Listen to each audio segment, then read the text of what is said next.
She lost her parents as a child. She didn't choose that loss, but Mordecai chose her. He opened his home. He raised her as his own.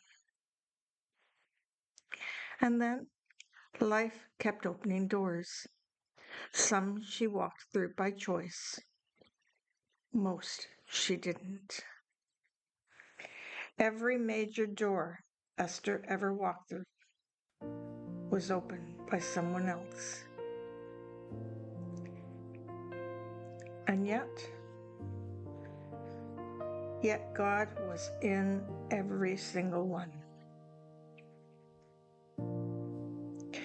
Tonight, if you have ever felt like life has happened to you more than for you, this story is for you.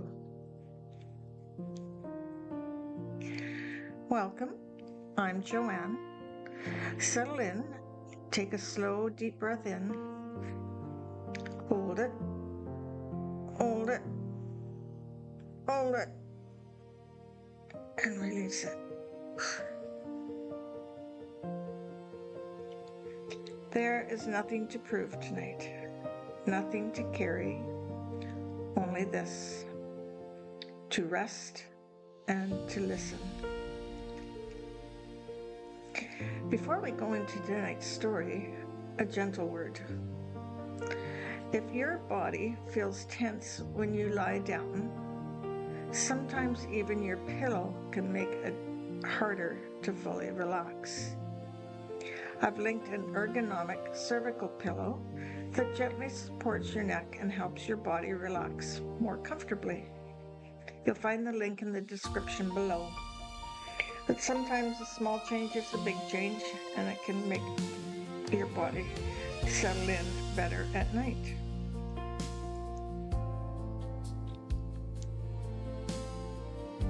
And so the story begins. Long ago, during the reign of King Xerxes of Persia, a great empire stretched across many lands. The king held a grand feast, displaying his wealth and power, calling together nobles and leaders from every province. For many days there was celebration, lavish food, and wine in abundance. But in the middle of that celebration, something unexpected happened. The king called for Queen Vashti to appear before him. She refused. And in that moment, everything began to shift. Because of her refusal, the king removed Vashti as queen. And soon, a search began for a new queen. Young women from across the kingdom were brought to the palace, each one prepared and presented before the king.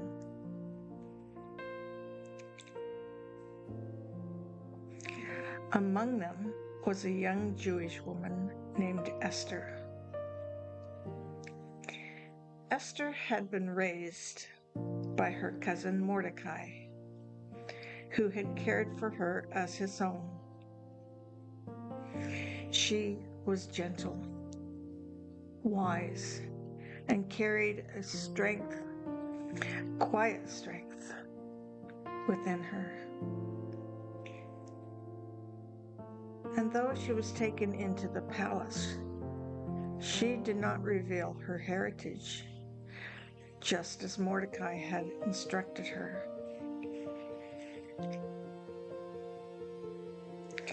Esther had not revealed her nationality and family background because Mordecai had forbidden her to do so. Esther 2, verse 10. Out of all the women brought before the king, Esther found favor. The king was attracted to Esther more than to any of the other women, and she won his favor and approval. Esther 2, verse 17.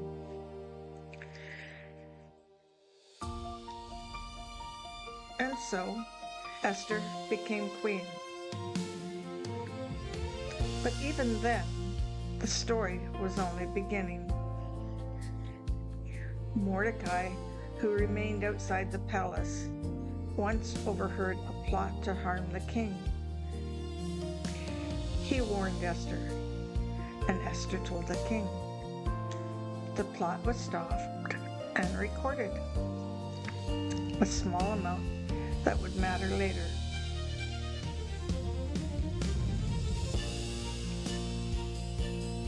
Time passed,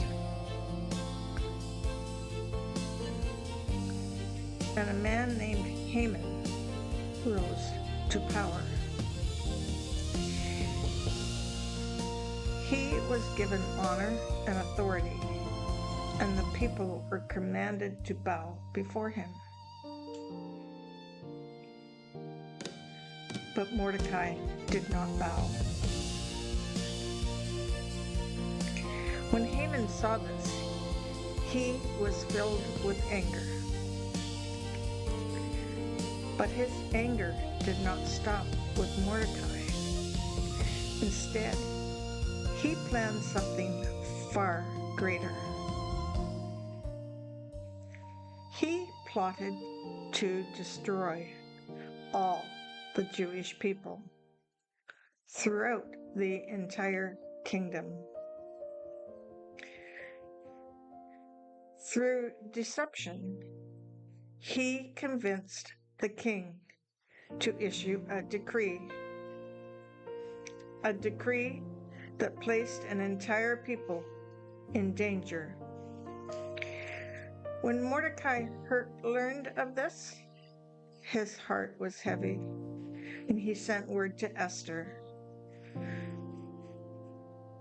Do not think that because you are in the king's house, you alone of all the Jews will escape. If you remain silent at this time, relief and deliverance for the Jews will arise from another place. But who knows that you have come to your royal position for such a time as this. Esther 4, verse 13 to 14. For such a time as this. Those words lingered. Esther was afraid, because approaching the king without being summoned could mean death. All the king's officials know that for any man or woman who approaches the king in the inner court without being summoned, the king has but one law, that they be put to death. Esther 4, verse 11.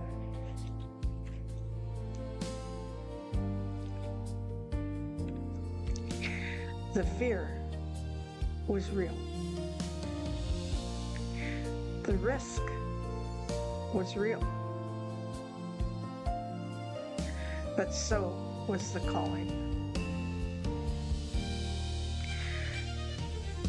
Esther made a decision. Go gather together all the Jews and fast for me. Do not eat or drink for 3 days.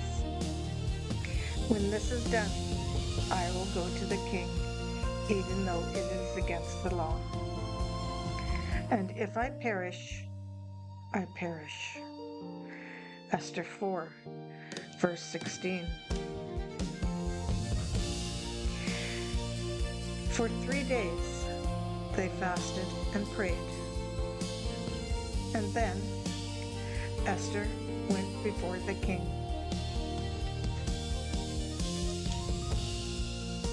As she stood there, the king looked at her and extended his golden scepter. She had been received. Grace had met her. Where fear had been.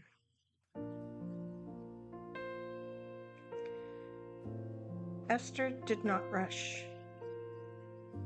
She invited the king and Haman to a banquet, and then another banquet.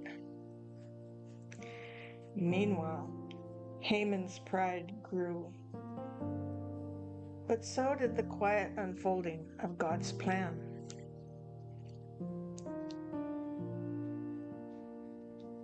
One night, the king could not sleep. So he ordered the records of his reign to be read. And there he was reminded of Mordecai, the one who had once saved his life. And in a moment no one could have arranged, everything began to turn.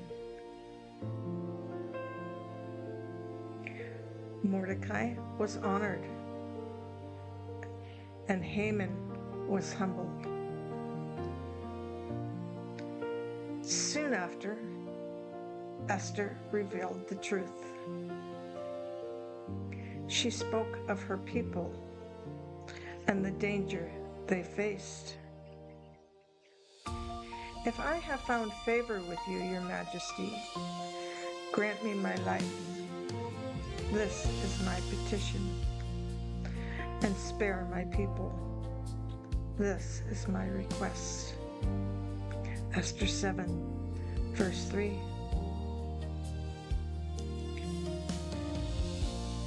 The king was moved. The truth was revealed. And the plan against her people was stopped. What had been meant for destruction had been turned into deliverance. And through it all, God had been working. Not loudly, not visibly, but faithfully. And tonight, let this truth settle gently into your heart. Esther did not feel ready. She did not feel fearless. She stepped forward while still carrying uncertainty. And perhaps tonight you understand that feeling. Moments where you are unsure. Moments where you feel unprepared. But God does not wait for perfect confidence. He works through willing hearts for such a time as this. You are not where you are by accident. Even when you cannot see the full picture, even when God feels quiet, He is still working. In Esther's story, God's name is not spoken. And yet, His hand is everywhere. In the timing, in the details, in the quiet moments that seemed small. Nothing was wasted. And the truth is the same for you. The unseen moments, the quiet seasons, the places where you feel unnoticed, God is still present there. You do not need to force your way forward tonight. You do not need to figure everything out. You do not need to carry tomorrow. Your part is not to control the outcome, but to trust the one who holds it. And tonight, that trust can look like rest. Let your breathing slow. Let your body soften. Let your thoughts grow quiet. God is working, even now, even in the unseen. You are not forgotten. You are not misplaced. You are not without purpose. Your life is being gently guided by a faithful and loving God. Rest in that, gently and deeply, without striving. Your life is being gently guided by a faithful and loving God. If tonight's story touched something in you, come a little closer. Join our email community for peaceful sleep prayers and gentle reminders straight to your inbox, exactly when you need them. The link will be in the description. And now, my dear friend, may the Lord surround you with his peace, be present with you in every place of fear, and lead you gently into deep and restful sleep. May you rest knowing that you are never alone and that God is with you, even in the places that feel uncertain. And now, with a tender kiss of comfort,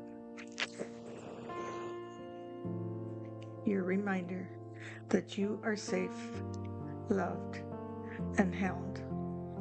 I send you into his care. Good night. If Esther's story has been a comfort to you, there is more waiting for you in our PayHip store, the personal blessing I recorded just for you, called Speaking Over You, Esther. It's $5 and it's yours to keep and return to whenever you need it.